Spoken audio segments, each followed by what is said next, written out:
C'est parti pour la correction de l'atelier premier pas de notre formation Angular.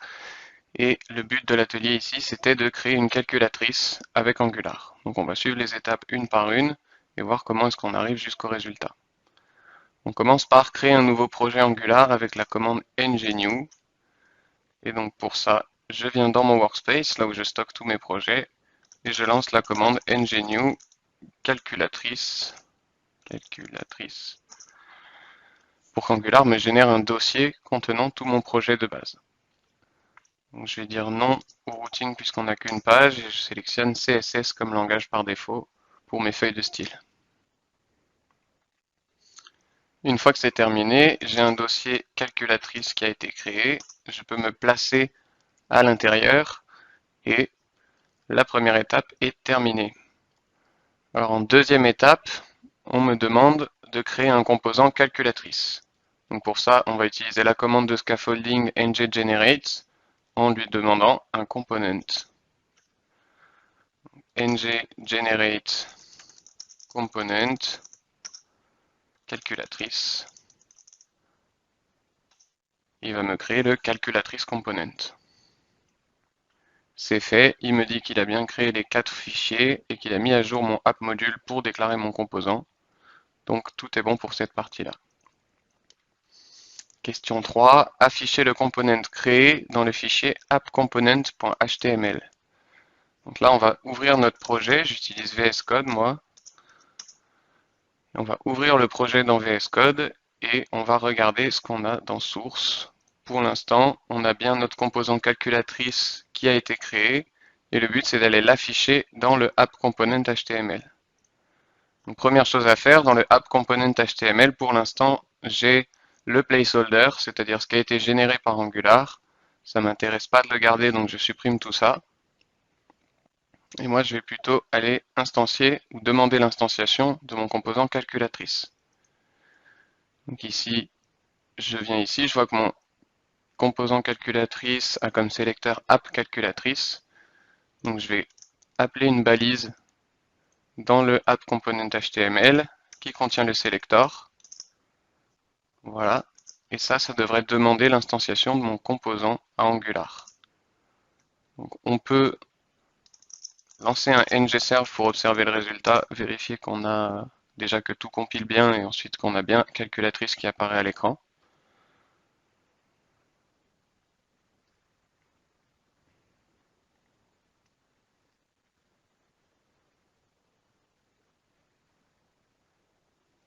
Et on observe qu'on a bien calculatrice works.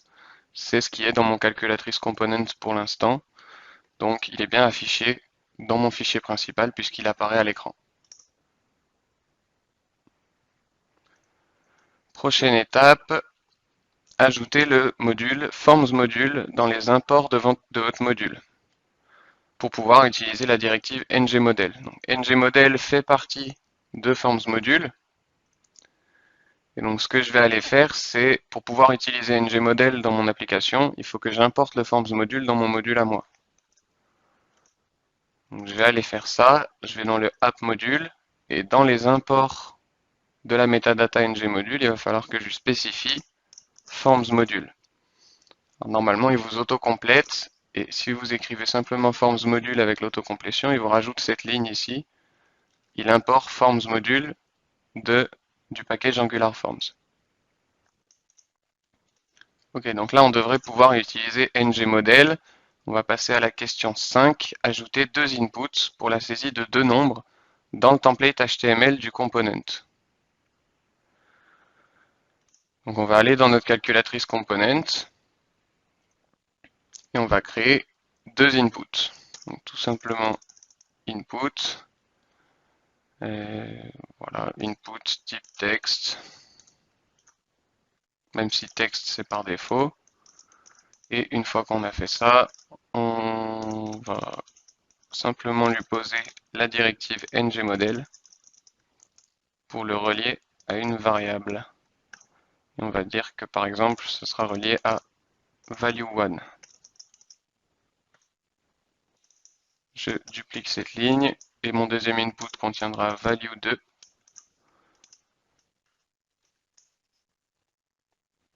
Voilà, donc si je fais ça, il va me dire que ça compile pas, et à l'écran, j'aurai quelque chose qui me dit, attention, ça n'a pas pu compiler, il y a des erreurs.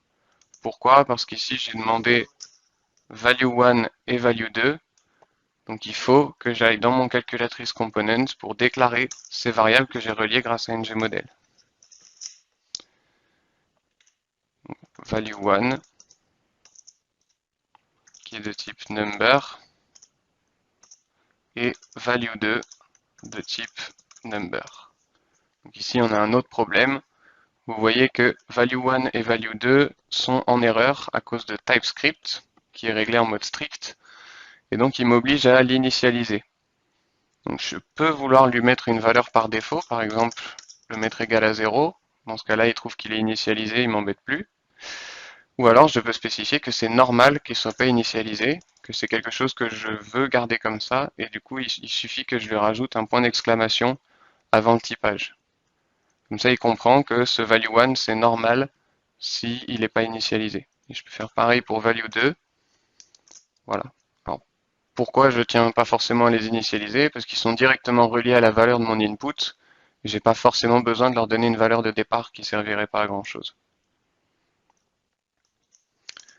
Une fois qu'on en est là, le projet compile et on peut aller voir, on a bien nos deux inputs.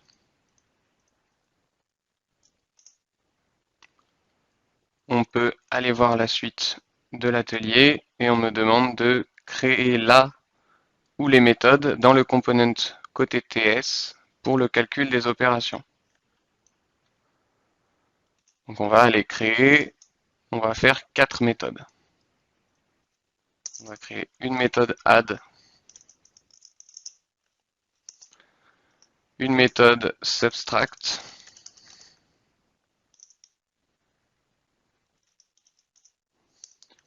une méthode multiply et une méthode divide.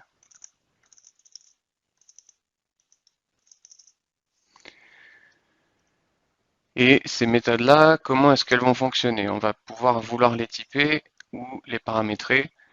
Donc, est-ce qu'elles prennent quelque chose en paramètre? Pas forcément, puisque les valeurs qu'on va vouloir additionner, soustraire, elles sont déjà présentes dans le composant. Donc, on n'a pas besoin de les recevoir dans la méthode. On peut le récupérer en faisant this.value1, par exemple ici, et on récupère la valeur qui est là, qui est directement reliée à ce qu'il y a dans notre input. Donc, on n'a pas forcément besoin de passer des paramètres. Est-ce que j'ai une valeur de retour?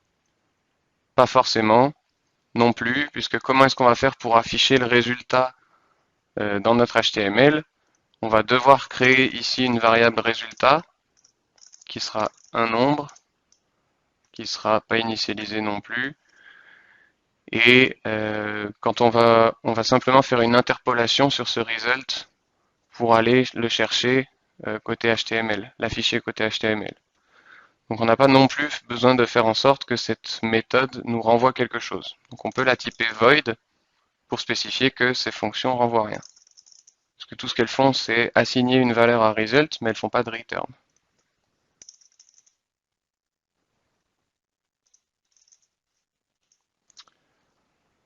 Voilà. Et il nous reste du coup à mettre à l'intérieur de ça les différentes méthodes de calcul. Donc ici, je vais pouvoir faire que this.result est égal à this.value1 plus this.value2. Et on aura un petit problème avec ça, on y reviendra après. On va faire this.result est égal à this.value1 moins this.value2. Et on va pouvoir faire ça pour le multiply et pour le divide en changeant l'opérateur.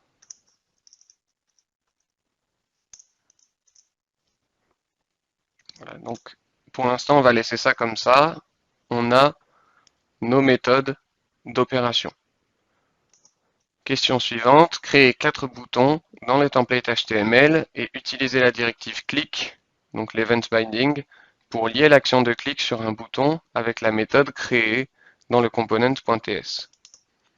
Donc on va aller se créer 4 boutons dans notre HTML, button, ici on va écrire plus dedans, et on va le relier sur un événement click avec l'event binding à la méthode add.